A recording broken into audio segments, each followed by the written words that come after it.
الحمد لله رب العالمين وسلام على عباده المرسلين وعلى آله وصحبه أجمعين أما بعد فأعوذ بالله من الشيطان الرجيم بسم الله الرحمن الرحيم يا أيها الذين آمنوا كتب عليكم القصاص في القتلى صدق الله ومولانا العظيم۔ اللہ تعالیٰ سورۃ البقرہ کی آیت نمبر 178 میں ارشاد فرماتے ہیں، اے ایمان والو، تم پر قصاص فرض کیا گیا ہے مقتولین میں۔ قصاص کا مطلب ہوتا ہے برابری، کہ اگر کسی کو قتل کیا گیا تو اس کے بدلے میں بھی قتل کیا جائے گا۔ الحر بالحر، آزاد کے بدلے میں آزاد کو، والعبد بالعبد، غلام کے بدلے میں غلام کو، والانثى بالانثى، اور عورت کے بدلے میں عورت کو۔ اب اس کا یہ مطلب نہیں ہے کہ اگر کسی عورت نے مرد کو قتل کر دیا تو اس کو قتل نہیں کیا جائے گا، یا کسی آزاد نے غلام کو قتل کر دیا تو اس کو قتل نہیں کیا جائے گا، بلکہ یہ آیت مبارکہ ایک خاص پس منظر میں نازل ہوئی۔ وہ پس منظر یہ تھا کہ عرب کے دو قبیلوں میں لڑائی ہو گئی، قتل و غارت ہو گئی، تو پھر اسلام آ گیا، وہ مسلمان ہو گئے، پھر ان کا مقدمہ لایا گیا، تو ان کا کہنا یہ تھا کہ ہمارے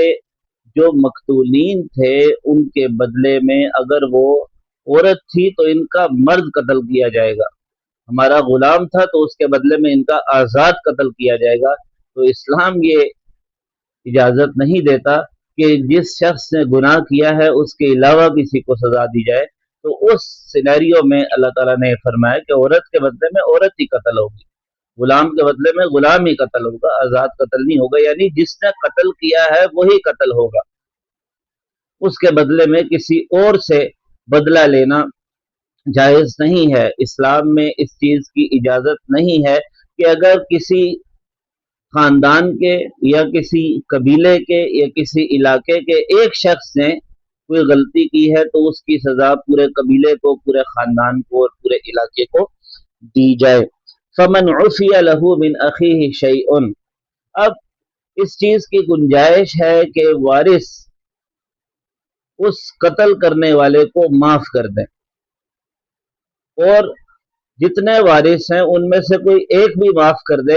تب بھی وہ معافی ہو جائے گی، یعنی قصاص کی معافی ہو جائے گی، اس کو قتل نہیں کیا جائے گا، اور ورثہ کے درمیان دیت کو تقسیم کیا جائے گا، اور ایک وارث کے معاف کرنے سے بھی وہ قصاص ختم ہو جائے گا۔ پھر کوئی یہ نہیں کہہ سکتا کہ اس نے معاف کیا، میں نے تو معاف نہیں کیا لہذا میں تو حق رکھتا ہوں کہ اس سے وصول کروں۔ تو اگر معاف کر دیا گیا ہے فاتباع بالمعروف، تو پھر جو مقتول کے ورثہ ہیں ان کی ذمہ داری یہ ہے کہ پھر اس کیس کی معروف طریقے سے پیروی کریں اور اس پر زیادتی نہ کریں، جتنا حق بنتا ہے، جتنی دیت بنتی ہے اتنی ہی وصول کریں۔ وَأَدَاءٌ إِلَيْهِ بِإِحْسَان، اور قاتل کے ذمہ بھی یہ ہے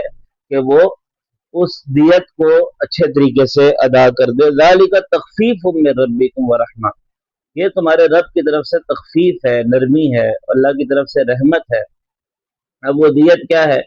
یا تو 100 اونٹ دیے جائیں، یا 1000 دینار دیے جائیں، یا 10,000 درم دیے جائیں، اور اس کو کیلکولیٹ کیا جا سکتا ہے آج کل کے چاندی میں۔ فَمَنِ اعْتَدَى بَعْدَ ذَلِكَ، اس کے بعد بھی کوئی معاہدے کی خلاف ورزی کرتا ہے، معاف کر دیا اس کے بعد کہتا نہیں میں تو اب بدلہ لوں گا اس سے، تو فَلَهُ عَذَابٌ أَلِيمٌ، تو اس کے لیے دردناک عذاب ہے۔ اور باجماع امت اس چیز کی اجازت کسی کو نہیں ہے کہ کوئی جا کے اپنا بدلہ خود لے، بلکہ حاکم وقت کے پاس جائے، اپنا مقدمہ پیش کرے اور اس کے ذریعے سے اپنا قصاص کا بدلہ وصول کرے۔ وَلَكُمْ فِي الْقِصَاصِ حَيَاتٌ، اللہ تعالیٰ ایک اصول بیان فرما رہے ہیں کہ تمہارے لیے قصاص میں زندگی ہے۔ بظاہر تو ایک موت واقع ہو رہی ہے، ایک جان جا رہی ہے، لیکن اس قاتل کے مرنے سے دوسرے لوگ جو یہ انٹینشن رکھتے ہیں کہ وہ کسی کو قتل کریں باز آ جائیں گے،